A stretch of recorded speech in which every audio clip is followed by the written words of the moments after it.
হরে কৃষ্ণ কৃষ্ণ কৃষ্ণ হরে হরে, হরে রাম রাম রাম হরে হরে। হরে কৃষ্ণ গৌর ভক্তবৃন্দ, আজকে একটা সুন্দর আলোচনা করব আমরা, এবং আমাদের আজকের আলোচ্য বিষয় হলো ভালো মানুষেরা কেন এত কষ্ট পায় জীবনভর এবং খারাপ মানুষেরা কেন এত সুখে থাকে। গোবিন্দ কি তাহলে আমাদের উপর অসমান আচরণ করছেন? আজকের এই প্রশ্নটাই আমরা ক্লিয়ার করব। তো সবার আগে জানতে হবে যে ভালো মানুষ কারা। আসলে যারা সবসময় গোবিন্দের চরণে রত থাকে অথবা ভালো কাজ করে, যে কোনো ভালো কর্ম করে, তারাই কিন্তু ভালো মানুষ। আর খারাপ মানুষ কারা? যারা ভগবানের প্রতি কোনো ভক্তি নেই, শ্রদ্ধা নেই, অথবা কোনো ভালো কাজের সাথে সংযুক্ত নেই, তারাই হলো খারাপ মানুষ।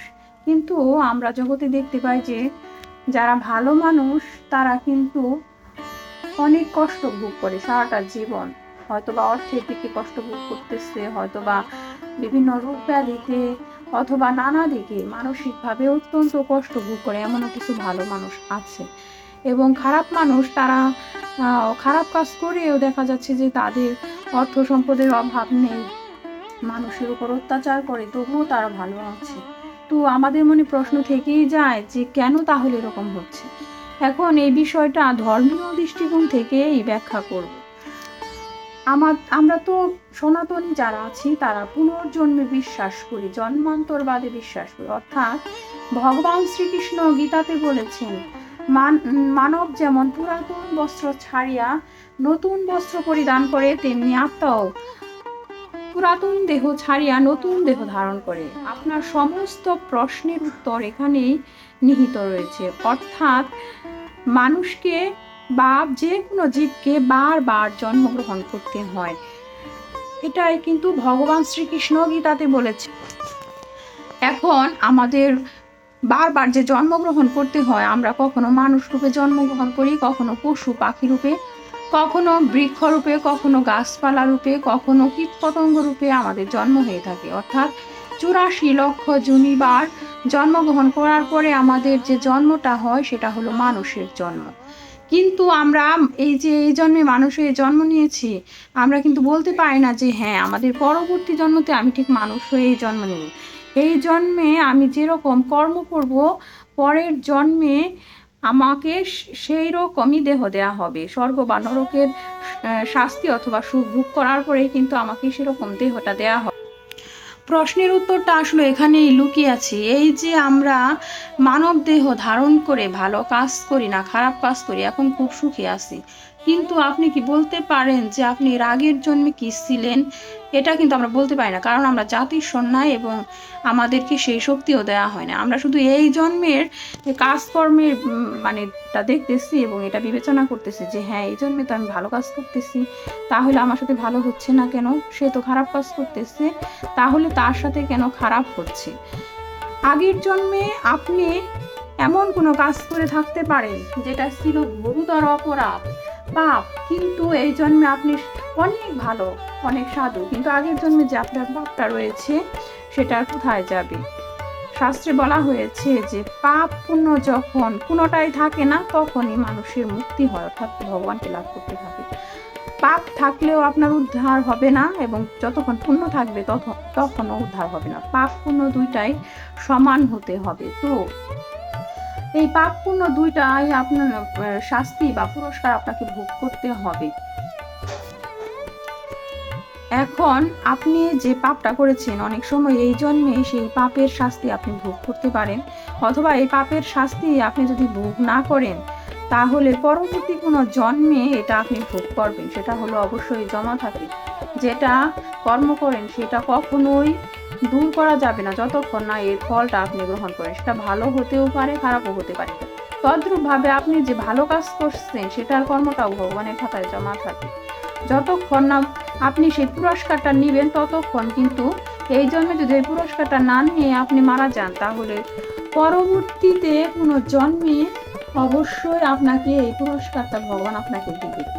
এখন দেখেন, এই জন্মে একটা খারাপ মানুষ সে অনেক খারাপ কাজ করে ভালো আছে, এর কারণটা হলো আগের কোনো জন্মে সে এমন কিছু ভালো সুকর্ম করেছিল যেটার পুরস্কার সে মানে নেয়নি, নেওয়ার আগেই তার হলো মৃত্যু ঘটেছে, ওটা জমা পড়ে রয়েছে। তাই এই জন্মে ভগবান তাকে দিয়ে দিয়েছে। দেখা যাচ্ছে যে সে খারাপ মানুষ, তবুও ভালো হচ্ছে তার সাথে। সেই যে ভালোটা হচ্ছে সেটা হলো তার আগের জন্মের সুকর্মের ফল। আবার এই জন্মে যে সে খারাপ কাজ করতেছে এমন মনে করে না যে সেটা সে পাবে না, সেটাও সে পাবে। এই জন্মে না পারলেও সে পরবর্তী জন্মে সে পাবে। তদ্রূপভাবে এই যে ভালো মানুষ, তার সাথে যে খারাপ কিছু হচ্ছে, সে আগের জন্মে এমন কোনো পাপ করেছে যে তার শাস্তি ভোগ না করেই সে মারা গিয়েছে। এখন এই জন্মে তাকে শাস্তি ভোগ করতে হচ্ছে। আবার এই জন্মে যে সে ভালো কাজ করতেছে এটাও সে অবশ্যই পাবে, পরবর্তী কোনো জন্মে বা এই জন্মেও পেতে পারে।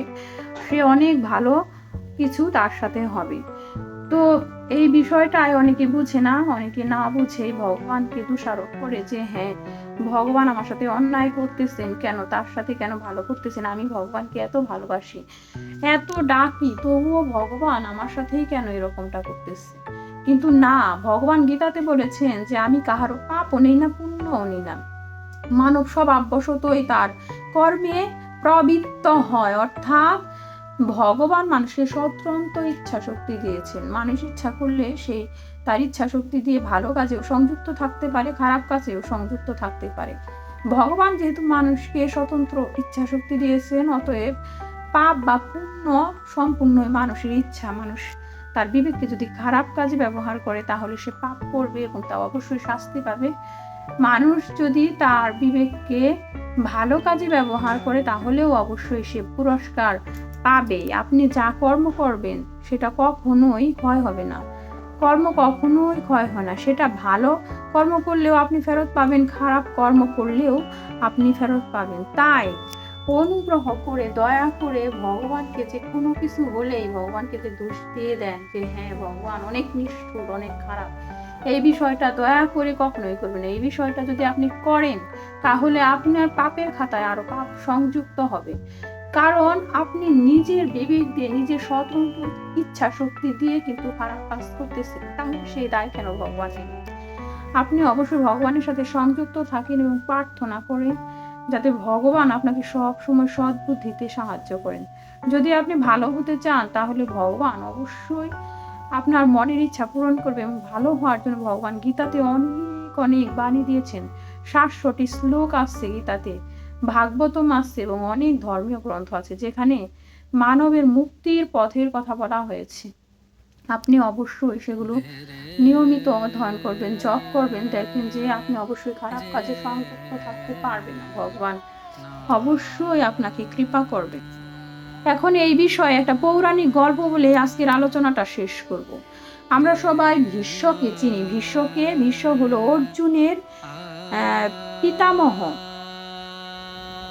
এখন এই ভীষ্ম একজন পরম ধার্মিক ছিলেন। তিনি কখনো তার জীবনে পাপ করেননি এবং কি তিনি সারা জীবন ব্রহ্মচর্যের প্রতি ছিলেন, কখনো বিবাহও করেননি। তার প্রতিজ্ঞা রক্ষা করার জন্য তিনি এরকম কঠিন কঠিন ব্রতের রতি ছিলেন। কিন্তু সেই ভীষ্মদেবকে মৃত্যুর সময় কতটা যন্ত্রণা ভোগ করতে হয়েছে, অথচ এই ভীষ্মদেব কিন্তু ইচ্ছা মৃত্যুর বশ ছিল। অর্থাৎ তাকে তার ইচ্ছার বিরুদ্ধে কেউ কখনো মারতে পারবে না।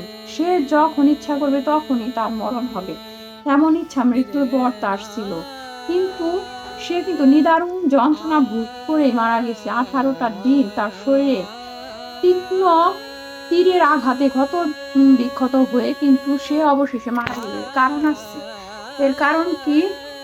ভীষ্মদেব কিন্তু এই জন্মে দেখেন মনে হচ্ছে এই জন্মে সে পাপ করে না, কিন্তু একটা জন্মে ভীষ্মদেবের কত নাম্বার জন্ম তা আমার ঠিক খেয়াল নেই, তবে একটা জন্মে সে হলো একজন রাজকুমার ছিলেন। তো একদিন যখন সে রথ নিয়ে বের হচ্ছিলেন তখন রথের সারথি বলল, মহারাজ আমাদের রথের সামনে একটা সাপ চলে আসছে। এখন ভীষ্মদেব তখন তাকে নির্দেশ দেয় যে তুমি সাপটাকে দূরে ফেলে দাও। তো তার নির্দেশে যেহেতু করা হয়েছে, অথবা হয়তোবা সেও করে থাকতে পারে, যাই হোক, যেহেতু রাজার আজ্ঞা পালন করা প্রজার কাজ বা সারথীর কাজ, তো যদি সারথীও করে অথবা ভীষ্মদেবও করে তাহলে কিন্তু ভীষ্মদেবের নির্দেশেই করা হয়েছে। তারপরে সাপটাকে যখন তুলে ফেলে দেওয়া হলো তখন কিন্তু সাপটা একটা কাঁটাযুক্ত গাছের মধ্যে পড়েছিল বা কাঁটার মধ্যে পড়েছিল, যার কারণে সাপটার দেহটা ক্ষত বিচ্ছিন্ন হয়ে যায় এবং সে যন্ত্রণা ভোগ করে 18 দিন পরে মারা যায়। তো এই যে পাপটা রয়ে গেল, সেই জন্মে কিন্তু ভীষ্মদেব যে রাজকুমার ছিল তখন কিন্তু সে সেই পাপটা ভোগ করেনি। পরবর্তীতে অনেক জন্ম কেটে গেছে, এই যে ভীষ্মদেব রূপে যখন জন্ম গ্রহণ করেছে তখন কিন্তু সে সেই পাপটা পরবর্তীতে ভোগ করলো। সেই সাপটা যেমন 18 দিন কাটার মধ্যে ক্ষত বিক্ষত অবস্থায় মারা গেছে, ভীষ্মদেবও কিন্তু তীরের তীক্ষ্ণ আঘাতে 18 দিন পর্যন্ত ক্ষত বিক্ষত হয়ে যন্ত্রণায় ছটফট করে কিন্তু মারা গেছে। তার ইচ্ছা মৃত্যুর বর ছিল তারপরে। এখন বলতে পারেন যে তার ইচ্ছা মৃত্যুর বর, তাহলে কেন সে মরল না? এরও কারণ আছে। ভীষ্মদেব চেয়েছিল তার যাতে আর এই জগতে জন্ম না হয়। আর আমরা জানি যে ভগবান শ্রীকৃষ্ণ গীতাতে বলেছেন যে আমাদের এর উত্তরায়ণে আমাদের জন্ম যদি মৃত্যু হয় তাহলে আমাদের আর জগতে ধরাধামে আসতে হবে না। দক্ষিণায়নে যদি মৃত্যু হয় তাহলে তারা আবার জন্মগ্রহণ করতে হবে। তো ভীষ্মদেব যখন এই তীরের আঘাতে, মানে অর্জুনের তীরের দ্বারা যখন ক্ষত বিক্ষত হয় তখন চলতেছিল আপনার দক্ষিণায়ন। তো উত্তরায়ণ আসতে আরো 18 দিন বাকি ছিল। উত্তরায়ণটা শুরু হয় আপনার পৌষ সংক্রান্তি থেকে। সেই জন্য ভীষ্মদেব ভাবতেছিল যে এখন যদি আমি দেহ ত্যাগ করি তাহলে তো আবার আমার পুনর্জন্ম হবে, প্লাস ওই যে অর্জুনরা যে কুরুক্ষেত্রে যুদ্ধ করতেছিল, ধর্মযুদ্ধ, সেখানে যে অর্জুনের যে বিজয়টা সেটাও সে দেখতে পাবে না। সেই দিক বিবেচনা করে ভীষ্মদেব উত্তরায়ণের জন্য অপেক্ষা করতেছিল। তাই তার ইচ্ছা মৃত্যু থাকার পরেও সে চাইছিল যে হ্যাঁ উত্তরায়ণটা আসুক, তারপরে আমি দেহত্যাগ করবো স্বয়ং শ্রীকৃষ্ণের সামনে। এইদিকে ভীষ্মদেব জেনেও গেছে যে এই যে যুদ্ধে রথে অর্জুনের রথের সারথি তিনি কিন্তু স্বয়ং ভগবান শ্রীকৃষ্ণ। তারপরে স্বয়ং ভগবান শ্রীকৃষ্ণ তার সামনে এলেন 18তম দিনে। তারপরে ভগবান শ্রীকৃষ্ণের আশীর্বাদ নিলেন এবং পরবর্তীতে ভীষ্মদেব নিজের ইচ্ছায় দেহ রাখলেন। তাহলে দেখেন ভীষ্মদেব কিন্তু কত বড় মহামানব, তা সত্ত্বেও সে কিন্তু তার নিজের কর্মকে কখনো এড়াতে পারেনি। আমরা তো সাধারণ মানুষই। তাই অনুগ্রহ করে ভগবানকে কেউ দোষারোপ করবেন না, অবশ্যই সুকর্ম করবেন। সুকর্ম করলে ভগবান অবশ্যই আপনাকে ভালো কিছু দিবেন। হরে কৃষ্ণ। গৌর ভক্তবৃন্দ, আশা করি আজকের এই ধর্মীয় আলোচনা আপনাদের অনেক বেশি ভালো লেগেছে। যদি ভালো লাগে তাহলে এই যে মানে ম্যাক্সিমাম মানুষের প্রশ্ন যে আমি ভালো কাজ করি ভালো হয় না, খারাপ কাজ করে যারা তাদের ভালো হচ্ছে, তাদের কাছে এই বিষয়গুলো অবশ্যই এটা শেয়ার করে দেন, বেশি বেশি করে শেয়ার করে দেন, যাতে অ্যাটলিস্ট ভগবানকে তারা দোষারোপ না করেন। এই বিষয়টা অনেকেই জানে না। তো আমি অনেক মানে জেনে বুঝে তারপরে এই ভিডিওটা করেছি যাতে কোনো মিথ্যা না থাকে। আমিও আগে এই বিষয়টা জানতাম না, আমি কনফিউজড হয়ে যেতাম। এখন যখন আমি জানি তখন আমারও অপরকে জানানো প্রয়োজন। তাই বেশি বেশি করে শেয়ার করে দিন যাতে ভগবানের প্রতি মানুষের বিশ্বাস ভক্তিটা আরও অটুট থাকে।